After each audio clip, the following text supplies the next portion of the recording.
Thank you, Linda. And our own Tim Allen, well, he doesn't really need any introductions. I think everybody, most everybody, except for our visitors, knows Tim. But if you have any questions, anybody have any questions about Tim? Can we wait until Tim's not online? Better idea. Okay. All right, Tim, it's all yours. Thank you. All right, thank you. Let's see if we can pull this off, Bill. Bill and I went through earlier this week to go ahead and try out some things. So I'm going to, let's see here, speaker view.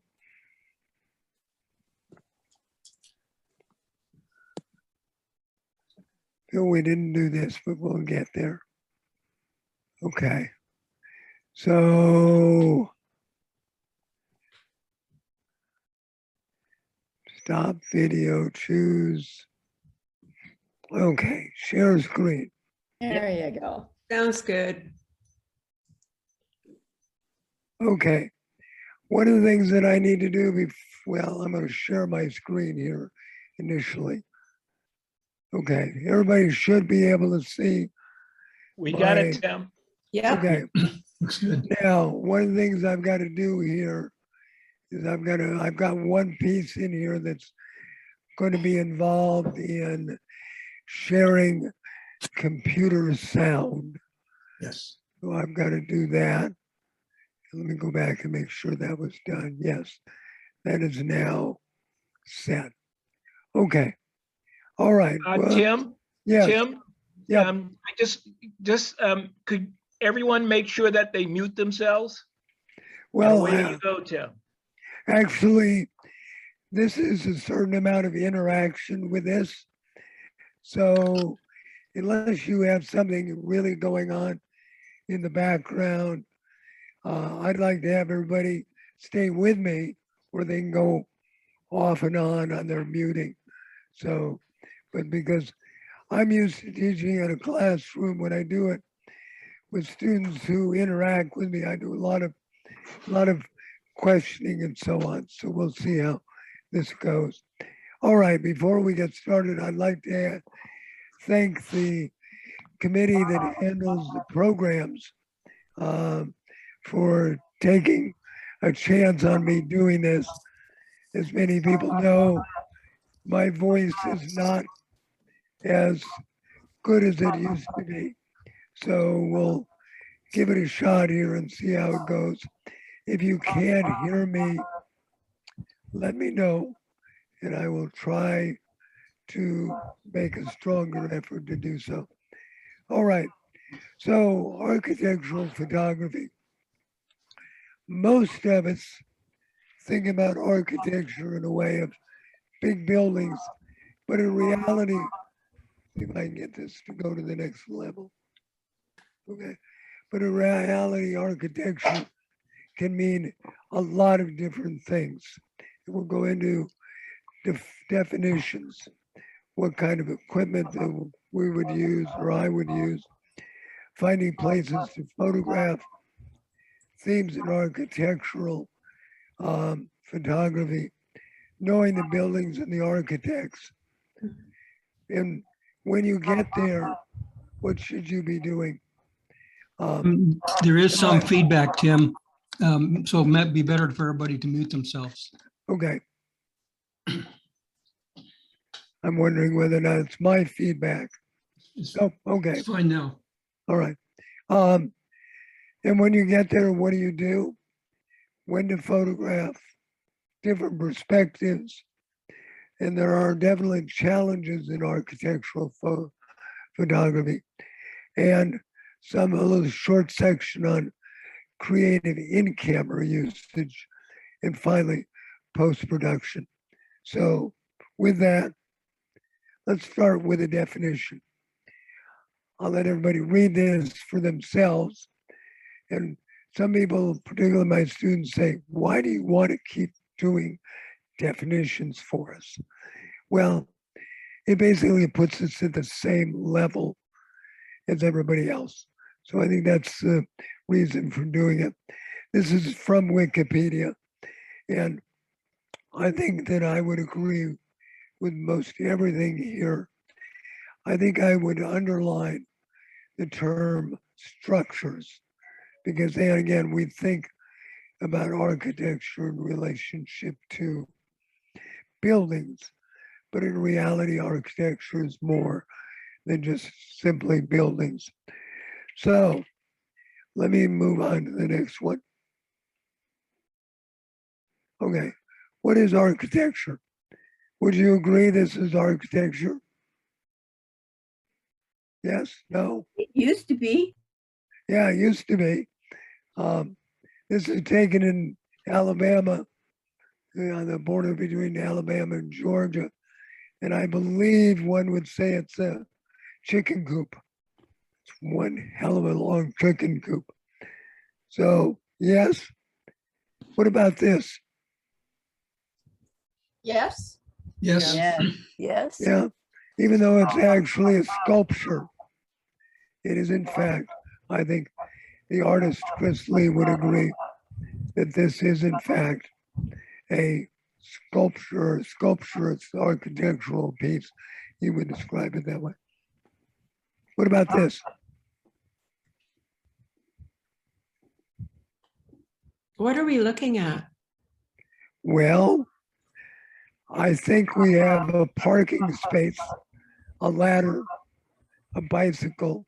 Oh, a ladder. I don't think it's architecture. No.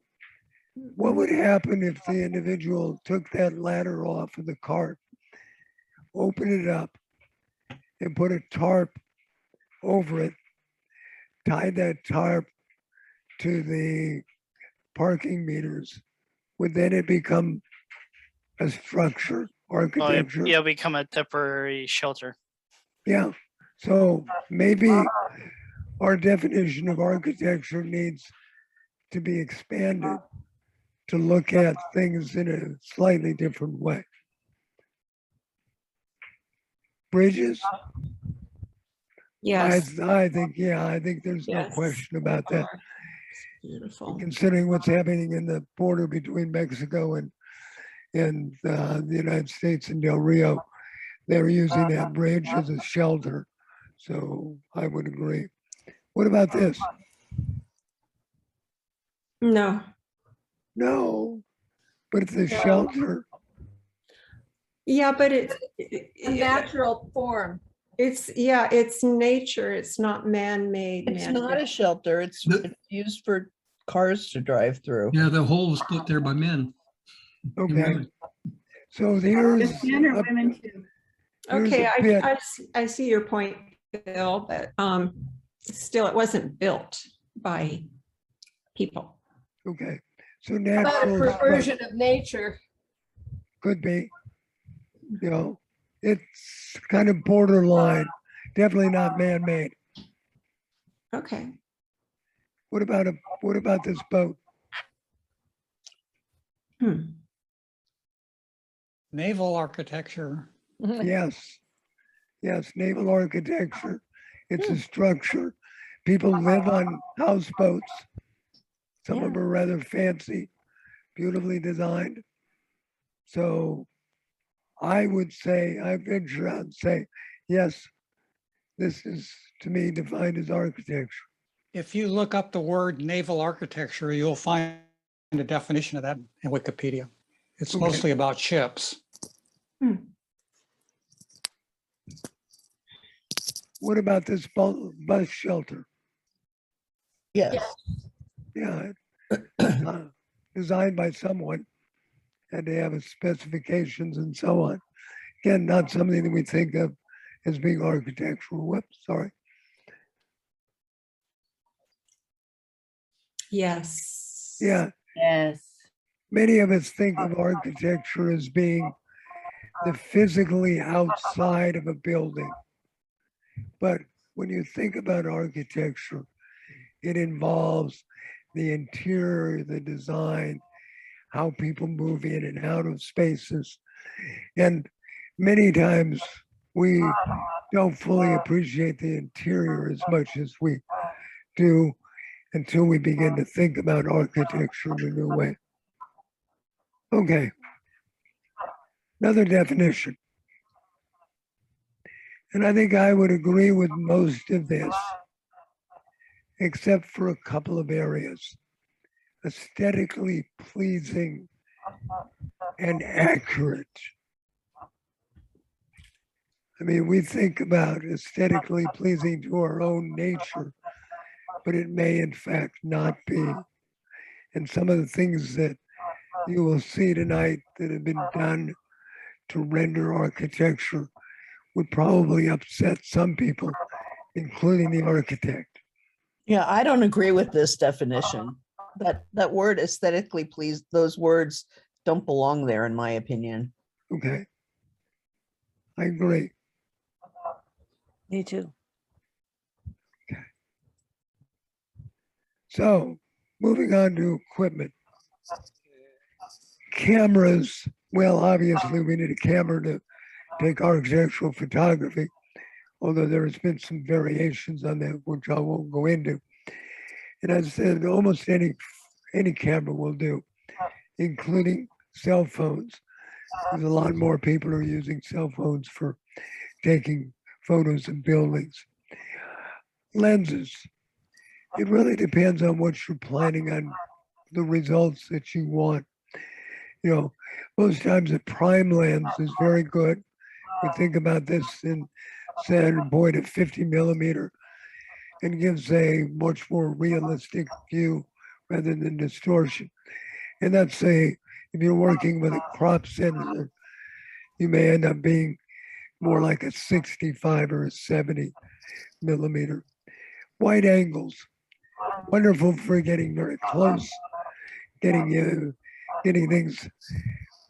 You know, we may want to, for this time being, put the mute on. Excuse me, there's somebody talking in the background. Okay. That It's did not it. somebody talking, it's the It's my feedback. distortion. We just need to all mute. Thank you. And then I'll let everybody know when to come back on when they're, so wide angles, great at getting close-ups. The problem with a wide angle with using architectural photography is that you get some distortions in there. And we'll go through some of that and how to deal with it. Telephotos, good for detail work. As you can see, I use the Tamron 16 by 300, tremendous range and flexibility that is there with using a wide angle all the way to a telephoto. I've seen some architectural photographers using a tilt shift lens, and those are very good if you're shooting upward, not up, but upward, to deal with distortions of how buildings come in at you. They are expensive, and there's a lot of post-production software that allows you to correct some of those distortions. The only thing I would recommend is that when you are thinking about that, is that you leave a lot more space around your image, because when you start dealing with correcting for those distortions, then you have to use in transforming and so on, you need more space. I think tripods are very important, but they're not a must. I think that if you're in lower light spaces, particularly interiors, a tripod is really good.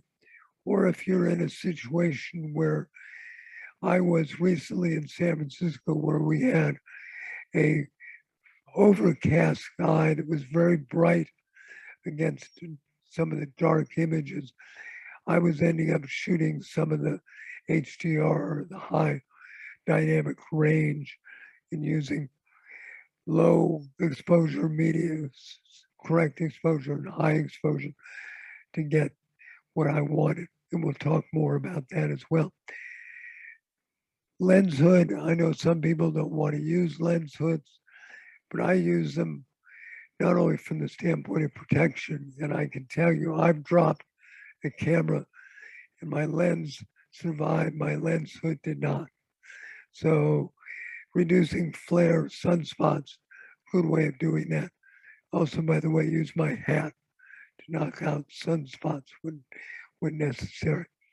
Remote shutter release, I think very good if you're doing long exposures. Filters, we'll get into a little bit of this, neutral density filters if you're doing something like a long exposure and want skies that kind of blend and flow, or a polarizing lens if you're dealing with reflections that are coming off of windows, cars, and other things that might be a problem. And always extra batteries.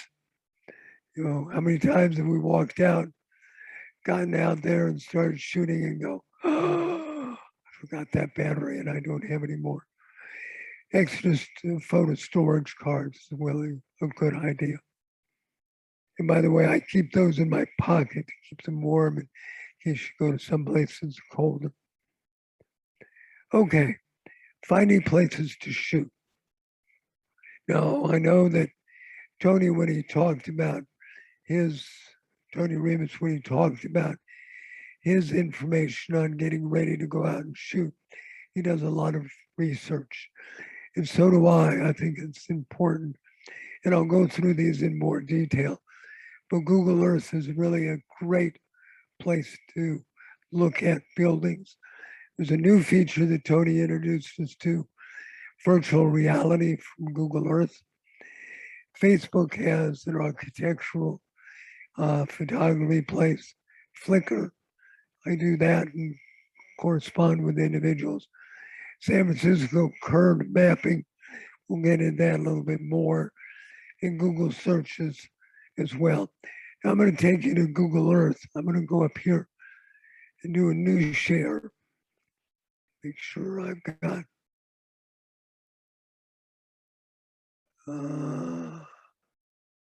where am I? Google Earth. Okay. And I'm going to reset this. Maybe I will reset this. Maybe I won't. Doesn't want me to reset it. Okay.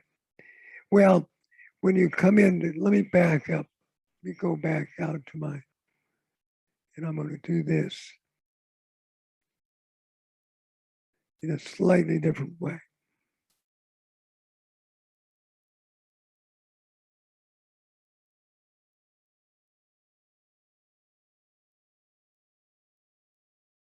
Okay, everybody should be seeing Google Earth sitting here.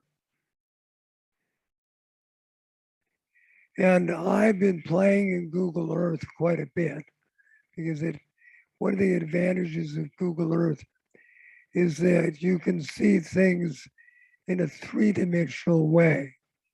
And one of my favorite buildings in San Francisco happens to be the Mira SF, which happens to be, can you see my cursor, my moving around this? Okay, that's the Mira building. Now, let's see if I can get this to work. Okay, this is normally the way you come into Google Earth. Come up and rotate. And I want to go to California. And you keep hitting. There's also a plus button, which you can hit to the right.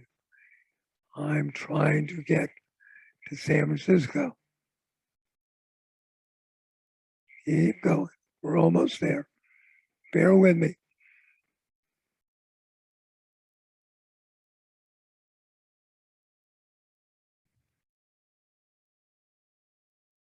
And one of the places that I go a lot is this area, which is near the Bay Bridge, and it's called south of Market Street.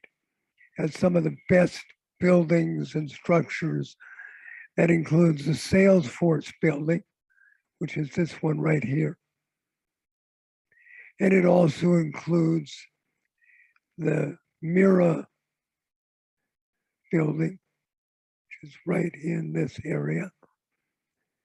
Go searching for it every time. And I can then go to 3D and I get a flyover.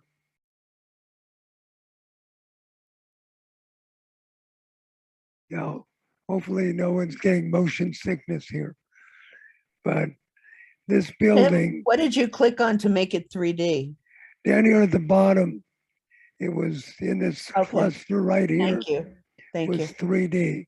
Thank you. Okay. So I can go into this building by hitting the plus and get very close to it, or I can hit the minus and back away from it. So ideally, this is in a way of seeing buildings in a three-dimensional way and getting close on it. Now, one of the other advantages is that you can go just 2D. Ooh, sorry about that. And you back away and you're looking directly as if you were from a satellite view. Now, if you want to go 2D, or rather street level,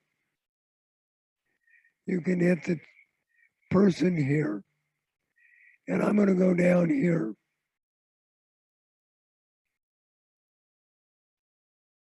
And I'm actually seeing street level.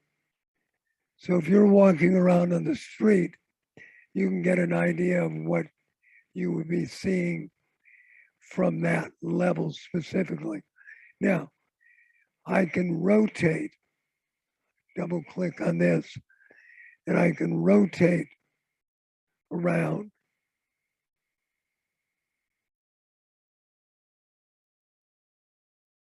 And what I really want to see is this front of this building. And what it tells me is on the mirror on the side of it. Now I can go over here to information. Whoops, wrong one. To search. And my search tells me where I am. It's saying Mira Building, Spears Street, San Francisco. Can everybody see that? Now, if I click on that, it takes me back over here, but I need to hide everybody a moment. If you move everybody out of the way, what you'll see in this right-hand corner is it says Mira San Francisco Condominiums Complex, and you can click more information. Does everybody see that? Yes. Okay, all right. So I'm going to click more information. And what it's going to do is it's going to take me to a view that the Mira people supply. I'm going to roll down here and it tells me some information. But what is key here is sometimes it gives me a link. Can everybody see that? Yes. Yes. So that's the view of the building. And then generally you begin to search around. And I've clicked on team and when I scroll down, it tells me who the architect is. Great. A little bit more about the Yeah. architect. And it really, this to me is a resource that gives me information. So if in the future, I go and I want to look up a studio gang in a Google search, it's going to give me all the buildings that they did. And then when I'm in New York or Chicago or wherever, I can find those buildings. And if you actually scroll down, you'll see some of them here as well. So it really is a phenomenal, Google Earth is really a phenomenal way of getting from one place to the other. Now, let's move off of Google Earth and move into Facebook. I know some of you don't do Facebook, and I can understand why, but this is architectural photography source. You don't see the pictures because I'm, for some reason, have not been able to get my site into Facebook from this source, but they do have beautiful photographs. And one of the advantages here is that sometimes they will tell you where it is. You can also correspond with them and say, give me the location of this building. I'm coming there and I want to photograph it. So it's that human relationship that exists that is really important in finding things. Okay, Great. let's go to Flickr. Now, Flickr is one of the sources that I use. I have Flickr, but one of the things you can do is with Flickr, you can go up here under photos and you can type in information. So for instance, let's type in Sales Force Building. Okay, so you can search for the photos. So we'll do that. People you follow.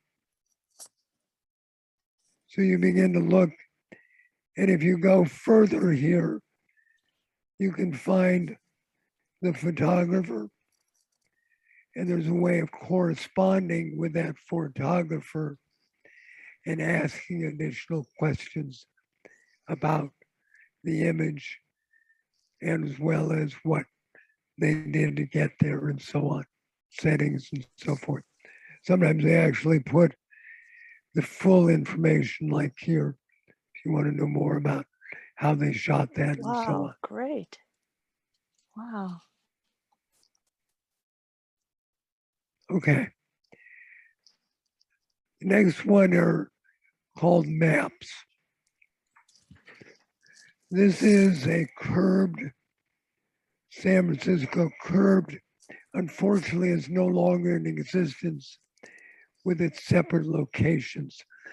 It was bought by the New Yorker. It is strictly a New York entity, but these still exist. If you look at where this is showing here, this https://sf.curbed.maps. They also, by the way, if you roll over cities, they have the same things for New York, Detroit, Los Angeles, Boston. Joel, you'll enjoy this one for Boston, as I do. So you come up with the maps, and these are various things that they have. Beautiful interiors, iconic buildings,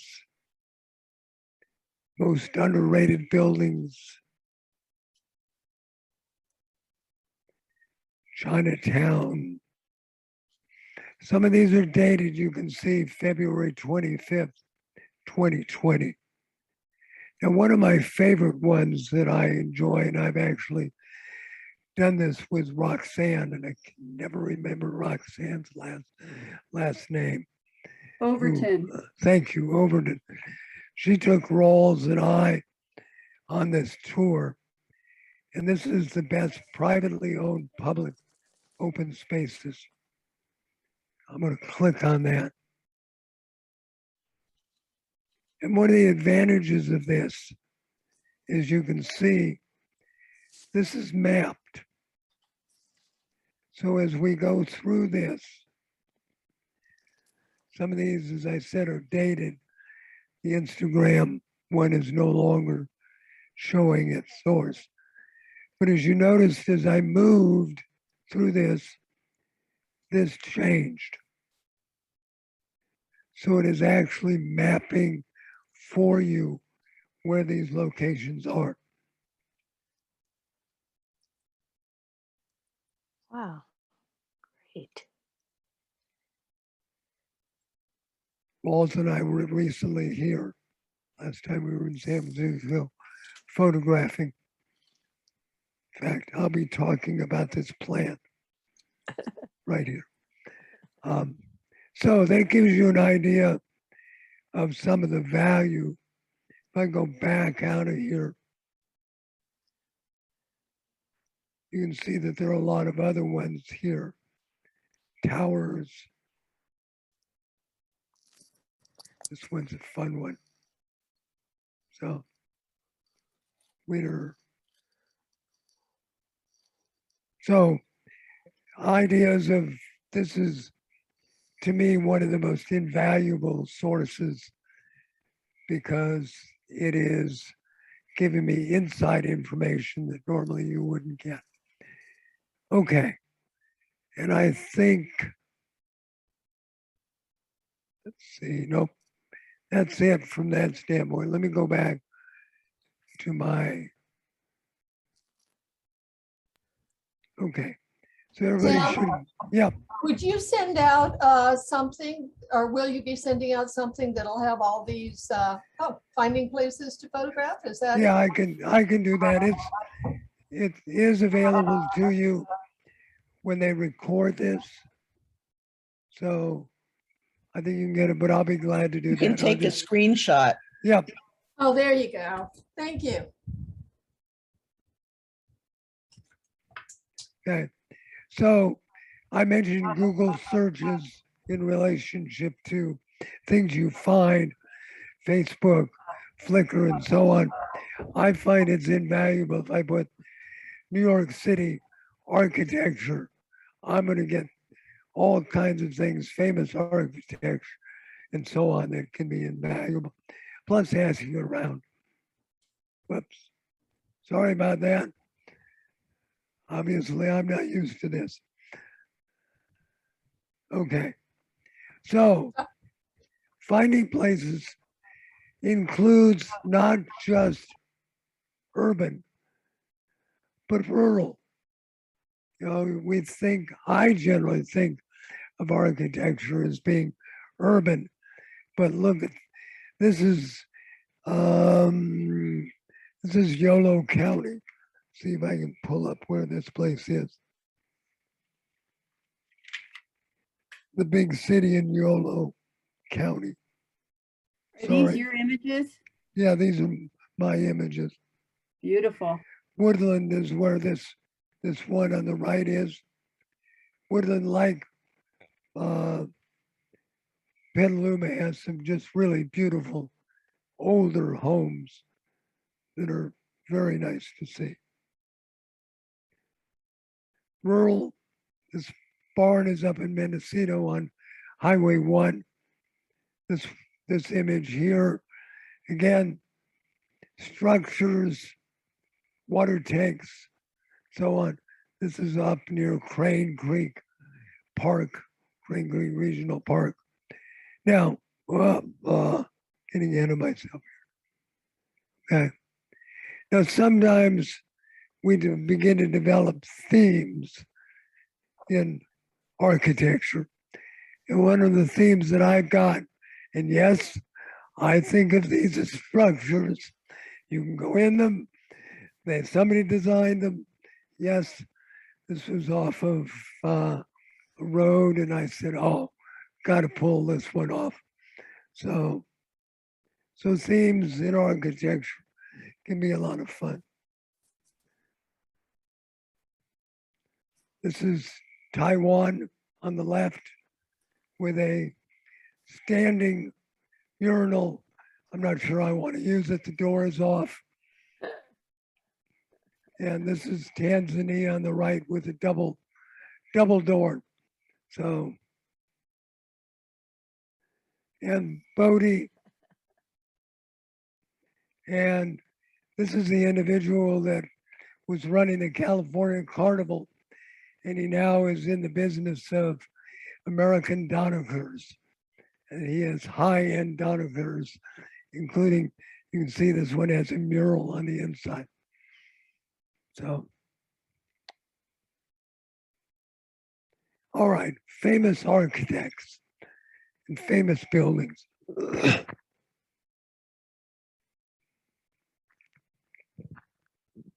Frank Lloyd Wright.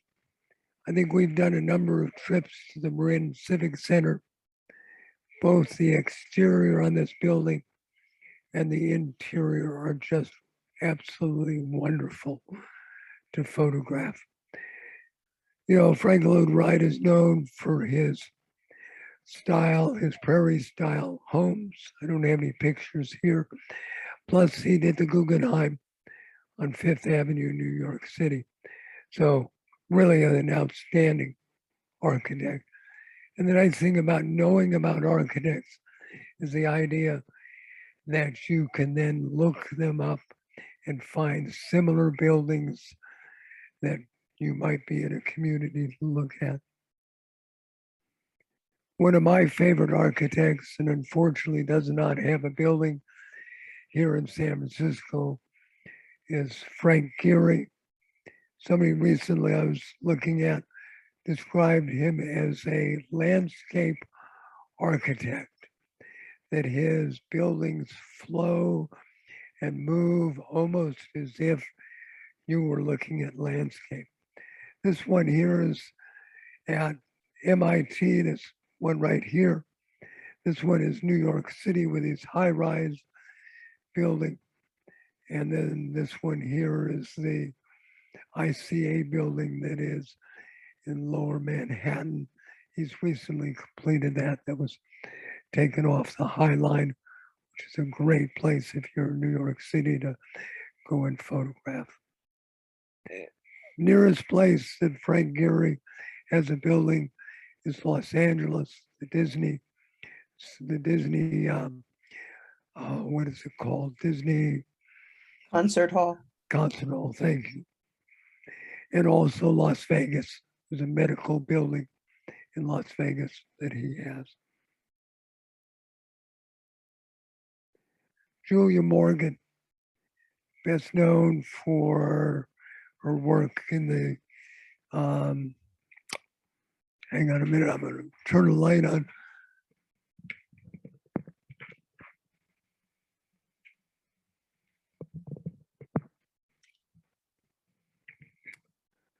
The Hearst building,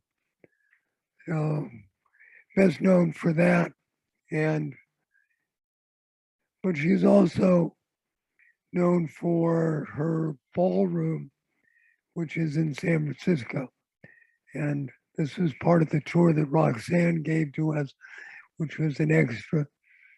And this ballroom is something, Plus, Rawls did the kind favor of letting me know that she has architecture, buildings, and homes in Petaluma. And this is one of them. Yeah, there are 5 of them in Petaluma. So it's, we, most times we overlook some of these architects and we really shouldn't. The last one is the architects, the Danish architects who did the expansion on the San Francisco Museum of Modern Art. And this is a beautiful building, interior, exterior. It is just phenomenal. I would highly recommend going and seeing this. And they're a cooperative of architects, and they have done things all over the world that are just absolutely beautiful. And they're pronounced, I never get this right, Snohita. I don't have the accent on the right place. And this is part of their interior. This is the Oculus part of their building, which I think is just beautiful. Okay, when you get there, most of us arrive, and Rawls will verify this. I don't really do much of this. I want to get out there and photograph. But it really is important to walk around look up, look down, look behind you.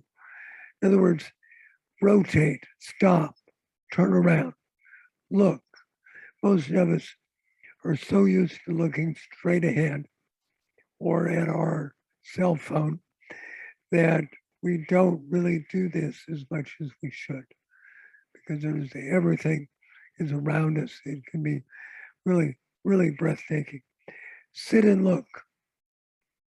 Just don't push it. Wait. Get a feeling of the space. Confirm the ideas that you want to take that image from the research that you did. Look for new architectural styles, designs, geometric patterns, things that you would normally look at, but take a long look. See new architecture you want to photograph. Stop. Really look at how the buildings change. No, they don't shift. We don't have an earthquake.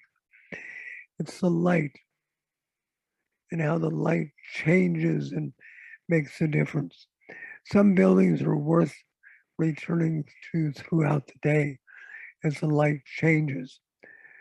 Try coming back to the same building again, maybe in the morning, maybe later in the afternoon.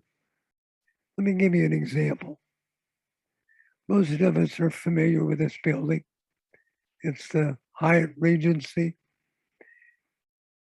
just off the Embarcadero, Embarcadero Center. The first image, early in the morning. Well, not really early, 9 o'clock in the morning. Where's the sun coming from? On the left, because you can see that the building is mostly lit here. This building here is lit pretty dull. I mean, it's an interesting building, but right now it's pretty dull. Look at this. And that, to me, is fascinating because you've got lots of contrast there. Come back before the ferry left. The sunlight is coming over from over here now. And now we have a really different view of the same building. Much more depth, much more structure, much more of a feeling of a geometric pattern that exists here.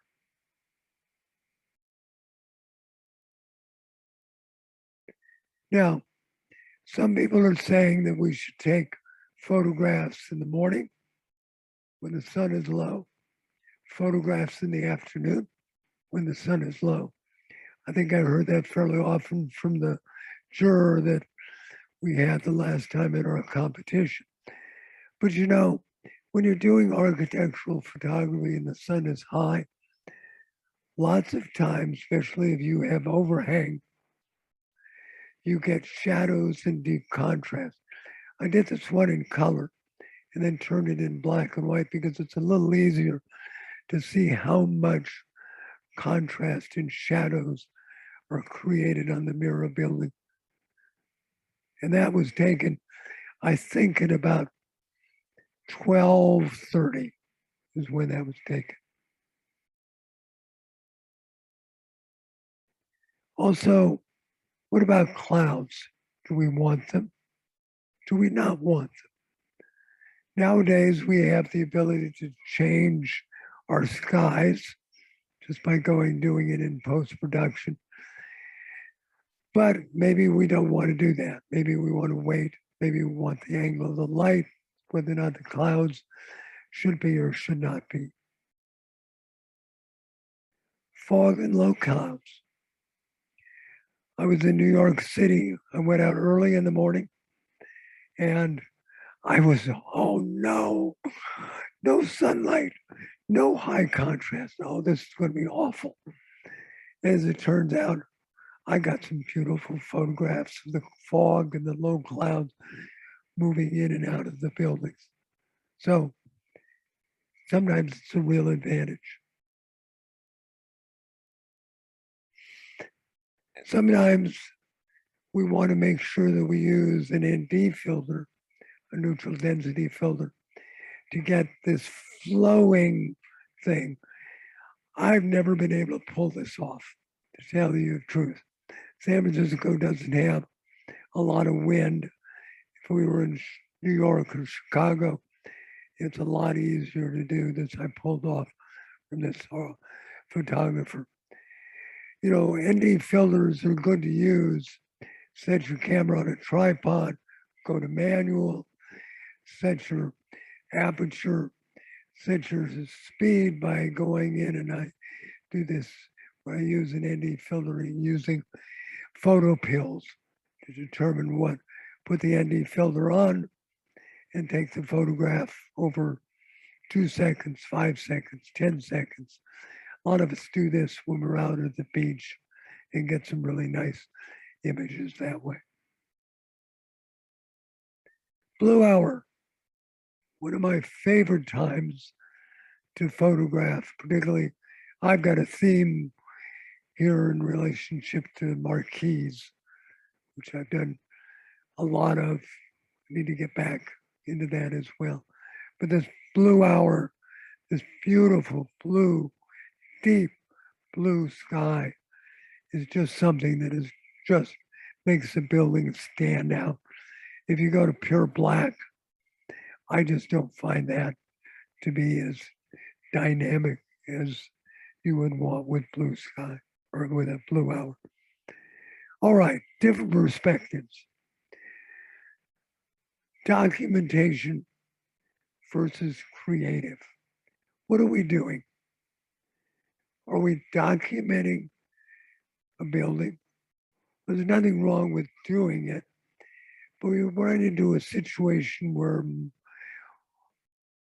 it calls into question this building, which is this St. Mary's Cathedral in San Francisco, is well known. It really should give the credit to the architect, not to the photographer. It's very similar to the idea in our competitions. We're not really allowed to photograph artwork as its main subject because the artist should get the credit. So when do we get into creative? By taking portions of a building, things that we see geometrically, compositionally, and so on, that really stand out. So in comparison between the two, I much prefer to use a more creative approach to architecture. I also like to do close-ups. Sometimes it's buildings. This one here is a building in Salem, Massachusetts. It's one of their buildings in the museum. This one was probably out of New York City. Close-ups. I said, look up, look down. This is the Westfield Center. I believe that's correct. Off of Market Street. And this is a absolutely wonderful building. This is part of the tour that exists with spaces that I showed earlier, San Francisco. This is a center in Walnut Creek that is a performing arts center. And that was fun just looking down into that one. And the third one is this South of Market, looking up into the sky. Sometimes you can start incorporating artwork with your architectural pieces. This is a Henry Moore. It's actually let me catch up with myself here. It's a casting of a Henry Moore. It's off of the Embarcadero Center. And this one on the right is within the Embarcadero Center. And this is Will Gutman, 2 columns with wedge, done in 1971. And this one is 2 columns with holes in it. and I was shooting through the holes. I think Rawls and I were trying to figure out what, the best angles on this to get architecture coming through with the artwork. Geometric forms and patterns. This one in the middle caught my eye because of the lights inside the building. I'm not sure what they are. I mean, they're fluorescent bulbs of some sort, but why are they the way they are? I don't know.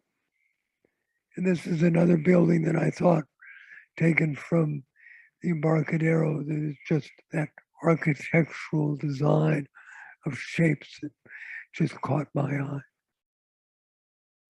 And this is very minimalist in a sense. Architect mimics nature. This is taken up on the Embarcadero Plaza. And I walked up and I saw this plant. And I said, oh, that's nice. Living in Taiwan and Asia for as long as I did, I got very used to seeing bamboo. And then I turned around, was looking at the buildings.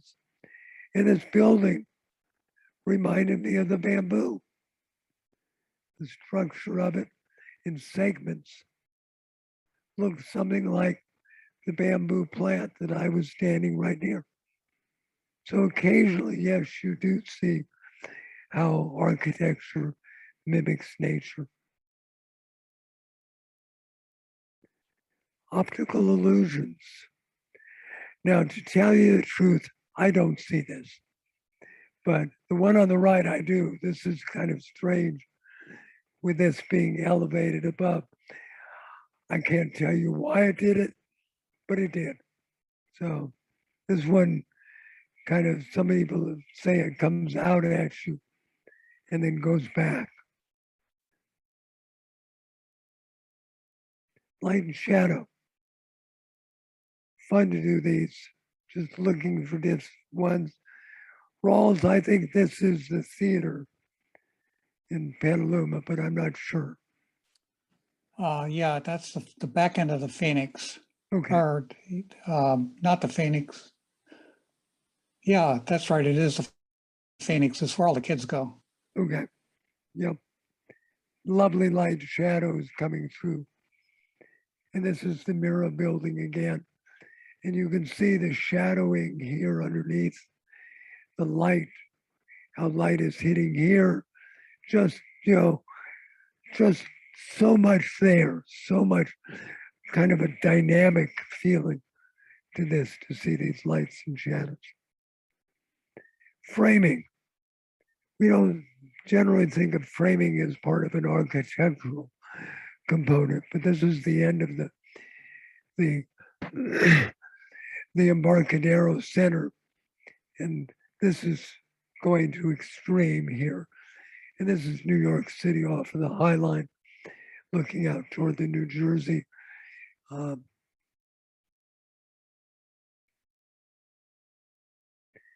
Reflections. A lot of us think of reflections of when we see it in a mirror, when we see it in a window. But in reality, this was taken recently when Rawls and I were in San Francisco.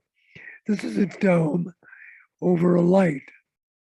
And so you can see there's buildings here.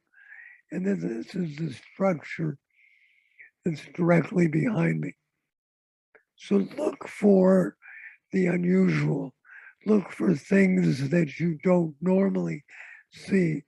Spend some time looking. Stop.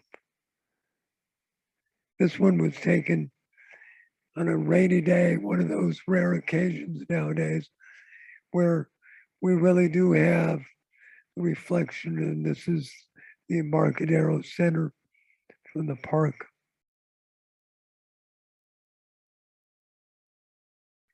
Now, do we have the right to photograph a building?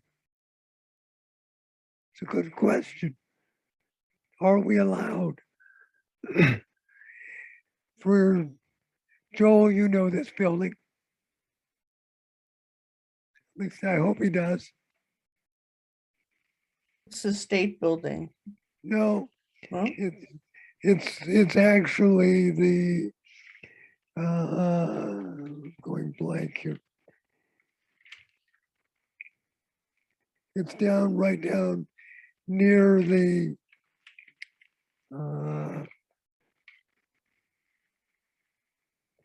that is, well, it's the religious building in Boston. It's the one that one of our famous actors belongs to. Is it a, Christian Scientology Science. Yes, thank you. Thank you, Joel. Yeah, Christian Science. Yeah. And there are people hanging around this building telling you, no, no, no, you cannot take pictures of this building. So,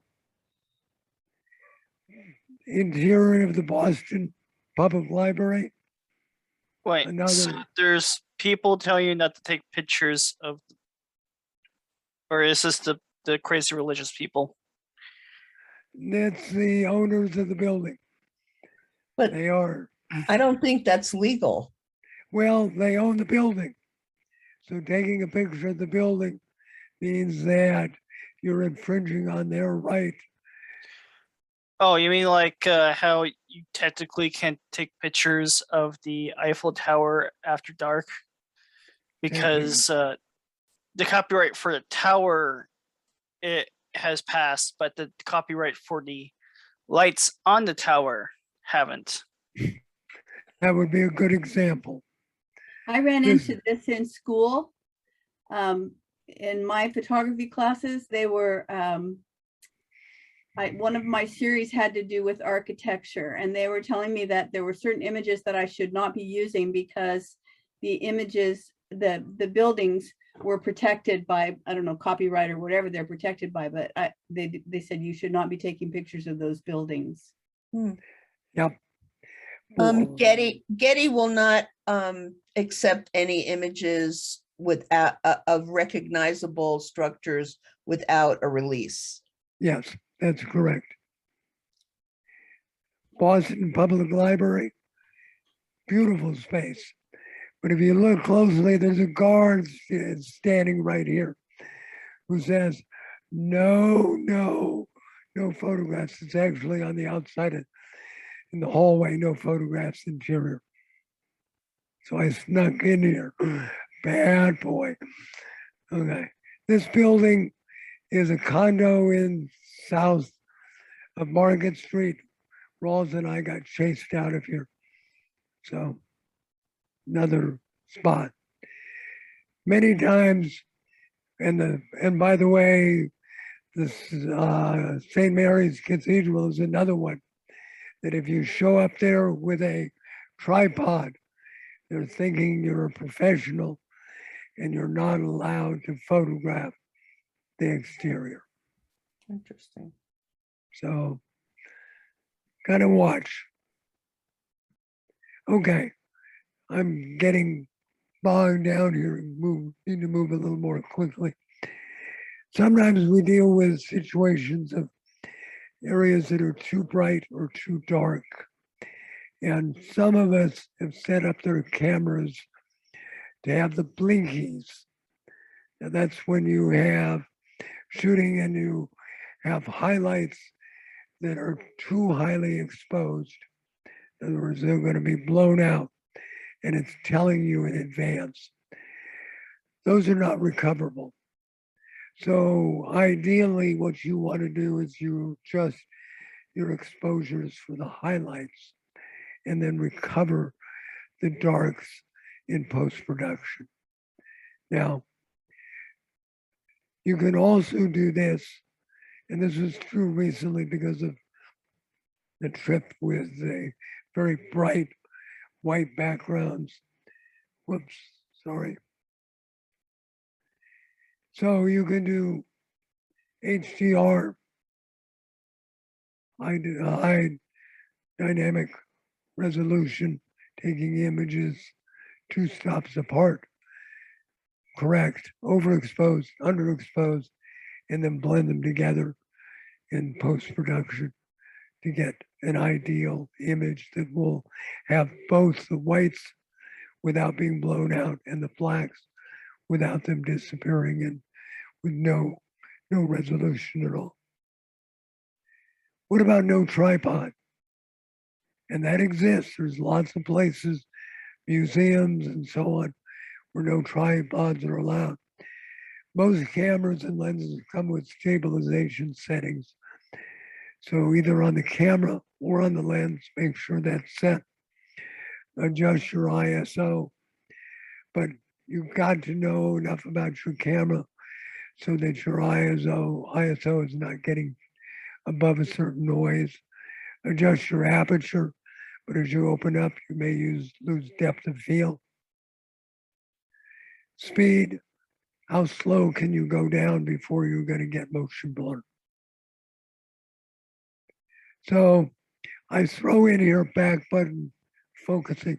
How many of you use back button focusing? I do. All right. It is marvelous because once you set the focus with back button, it will stay in focus. Normally, when you have shutter button focus, you press it halfway down, it focuses the camera, and then you push it all the way, and it takes the picture. So every time you use front button or normal shutter button, you are refocusing your camera every time. And if things don't change, you don't need to do that.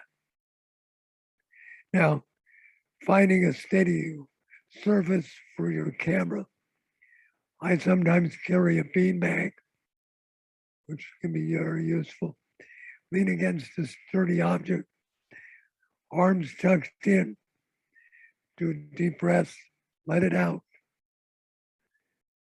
And also, one of the things most people don't realize is you should be considered shooting in burst mode because they indicate that the first couple of images are generally not as in focus as the middle sets of images in burst mode. So it's worthwhile setting it on burst and taking, 5, 6, 7 images. Middle ones will be more in focus. Check your focus. Don't just go on. Check it in the playback. Increase the size to make sure that it is in focus in all the areas. Challenges, circular stairs, depth of field. Can you get the image in one single photograph? Usually circular stairs are internal, inside. So what you may have to do is focus blending. And that means taking an image at different parts of the circular stairs, near the top, in the middle, further down at the bottom. Use manual mode to keep the speed constant. Adjust your ISO if you need to. Hold the camera as steady as you can in the same position. Check your histogram to make sure that it's not too dark or too light. Repeat the sequence in different settings until satisfied. One photographer said to me, the way I know I've got a series is I shoot my hand first, take the series, shoot my hand again, and when I bring this up in post-production, I know I've got a series that are in there. And then you blend it in post-production. I've got a little piece further on about focus blending. What if you can't do focus blending? You don't have Photoshop, you don't have some of the other ones that you have. Increase your ISO increase the speed, focus about 2/3 of the way down from the top or from the bottom. Take the shot, try it at different ISOs, try it at different settings. So you got different options. We now are blessed in post-production with things like Topaz Denoise AI, which does a wonderful job of getting rid of noise when you're using higher ISOs. Challenges, distortions, using wide angle lenses. You can see on the left when the building is coming in a bit. That's a 24 millimeter. That's a crop sensor camera. That's what it is. One on the right, 16 millimeter. Boy, they're coming in at you. And nowadays in our post-production, we have the ability with transform and other ways to correct that. Flattening using telescopic lenses. This one on the left with 200 millimeter zoom is a building, and each one of those sections is about 8 to 10 feet deep. So from the left to the right is about 80 feet in depth. And you look at that and you say, well, that looks pretty flat to me. So that is a problem.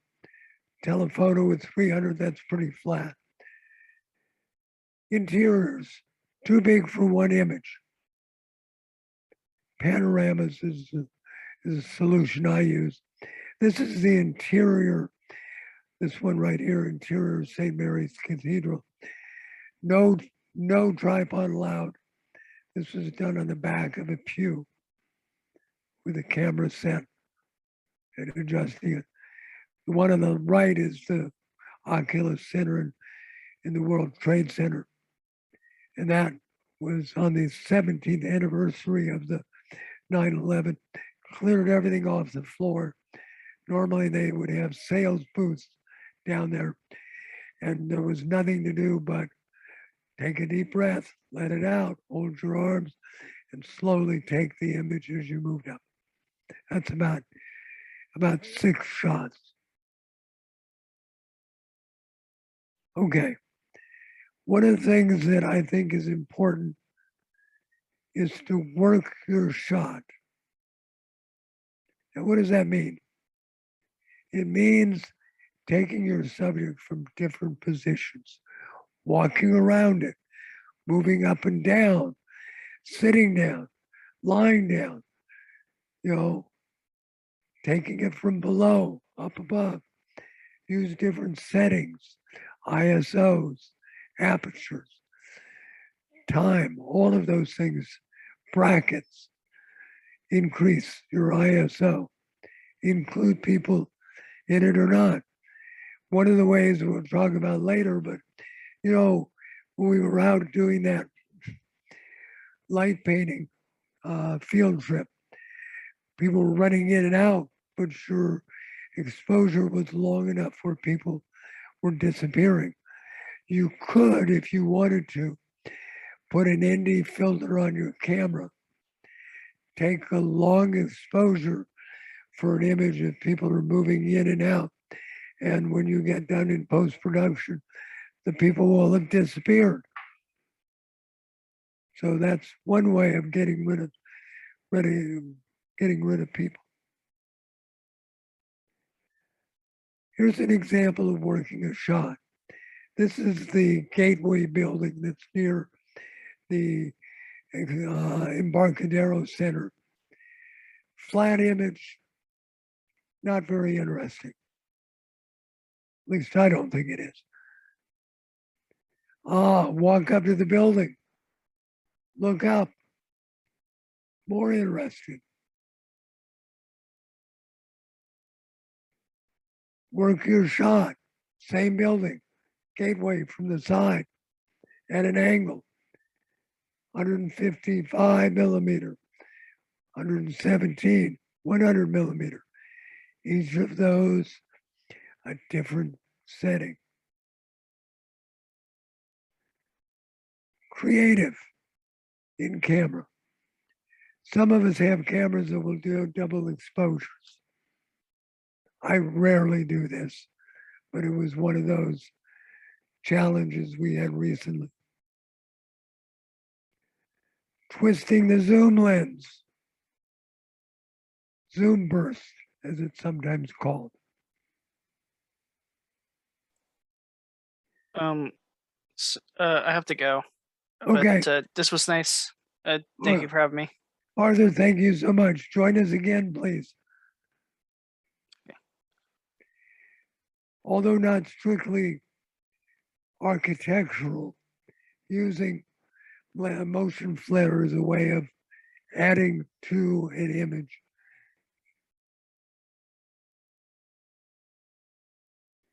Post-production. This building, as you've seen before, this is a gateway.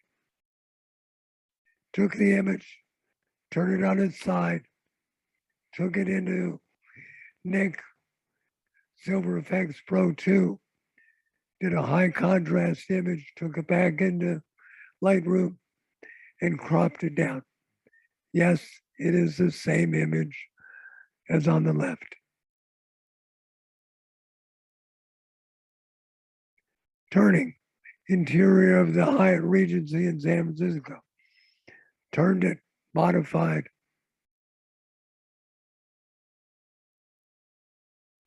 Post-production. Now this is an image we've seen before. Can everybody see this right-hand side of the, pretty well? This is just basically the, the general settings that I have done with this.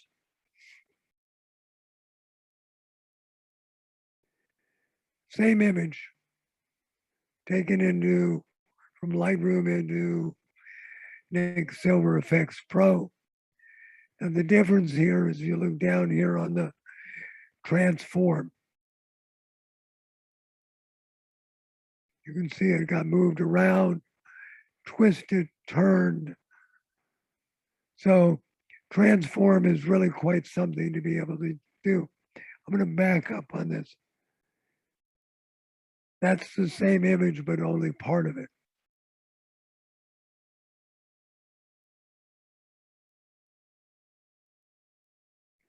Distortion.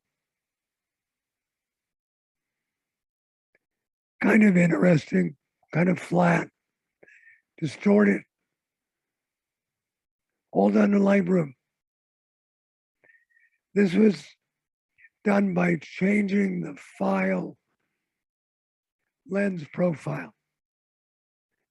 Normally I shoot with a Tamron 16-300. I changed it to a Sigma, almost at the fisheye. I then distorted it using this, did some transforming to it. And some of this in the lens profile is pure chance. You never know quite what you're going to get.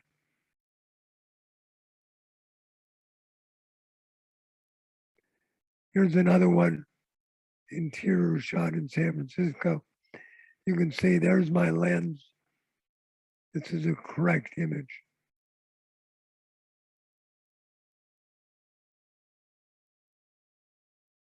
The only reason I went to scale here is because I had to bring down a little bit closer into the image. And by experimenting here, just play around, see what you can come up with different lens profiles. I'm not going to go into this, but you have this available to you if you want. Focal blending, where remember our circular staircase, you couldn't get all of it in one image. So this is the method by which, using Photoshop, to get focal blending. And I'll send this out as well to everybody. If you don't have, okay, oh, this is removing people. Now, I saw this, I've never done this, but from the video I was watching, it was very effective. I'll leave this up for a few minutes. If you need this, you can also take a screenshot.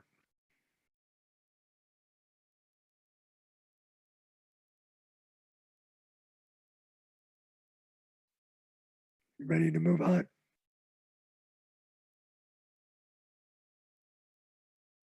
Now, I'm already over time, so I'm gonna leave this up here. This is what I don't do much of is fine art editing.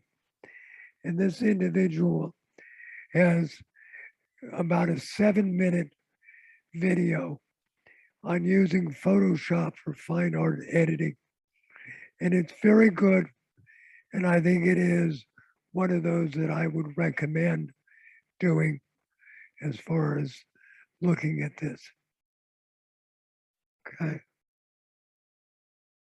And I'll send this out as well for everybody.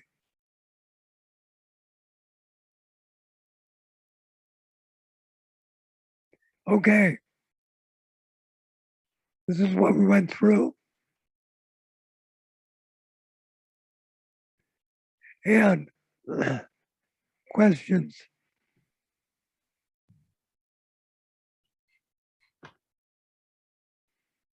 That was excellent, Tim. I learned a lot. Thank you.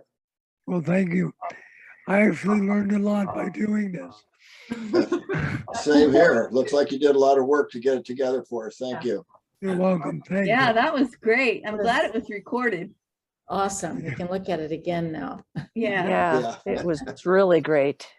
One Thank of you. the things I appreciated was how you started by enlarging my depth of what I think is architecture. Yeah. Well, it is definitely more than what we normally think of. Yeah. We have And I some love the idea- beautiful images, Tim. Yeah. Thank you. Yeah, Thanks. beautiful Very images. Very thorough.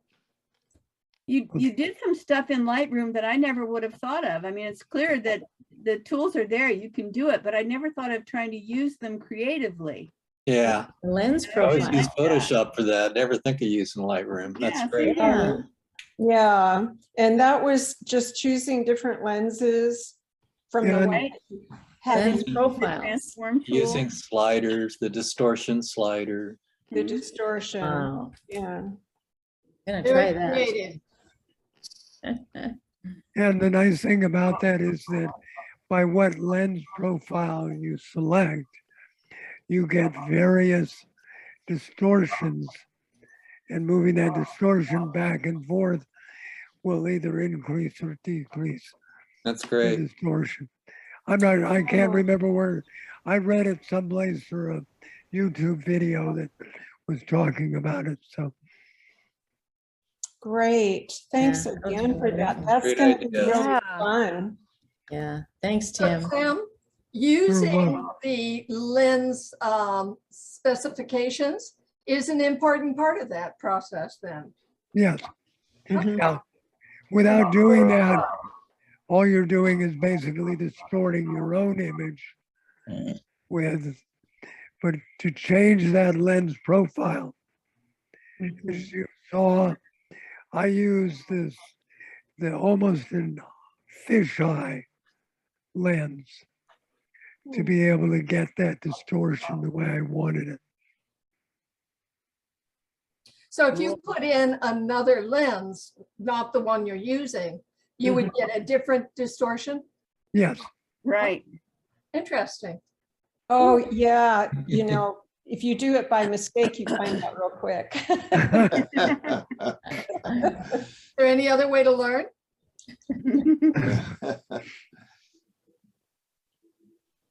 Tim, this was just terrific. I can't Really? thank you enough from everybody on the presentation Oh, committee. good. Yeah. Boy, it was just over the top.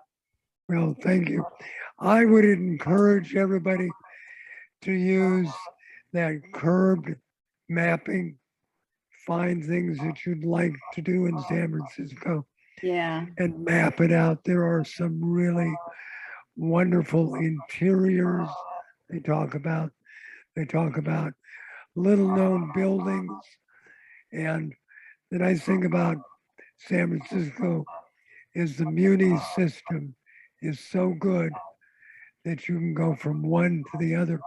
Rawls and I went around to different ones that they were talking about, and it was a lot of fun. It was a lot of work walking up some of those hills, Yeah.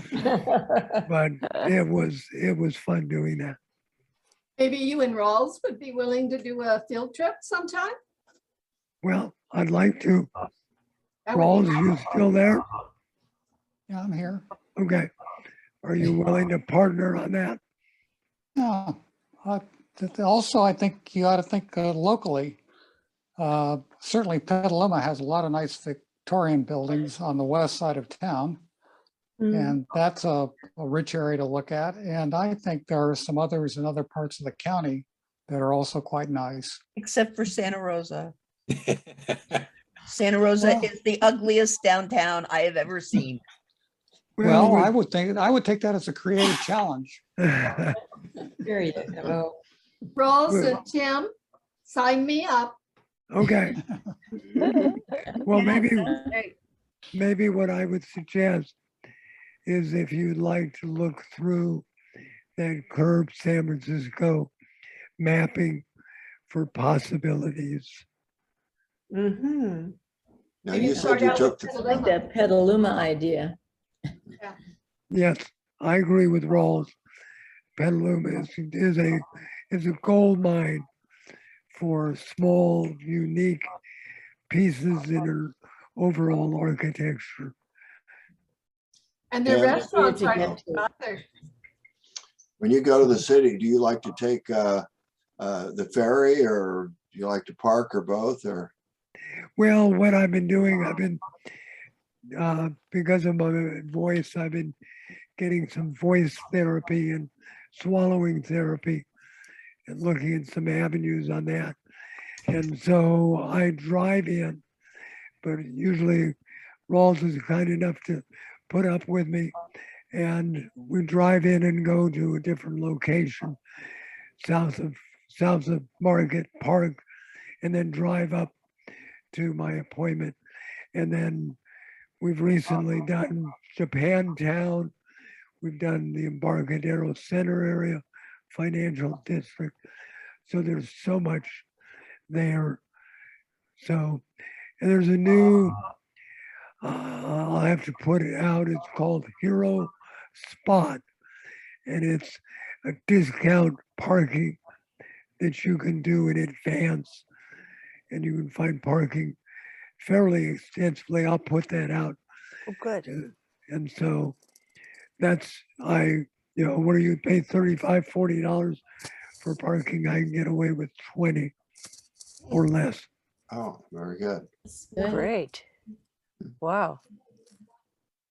But the Muni system is good if you want to just catch the bus, and there's apps and so on that you can go from one place to another and then not having to worry about parking beyond that.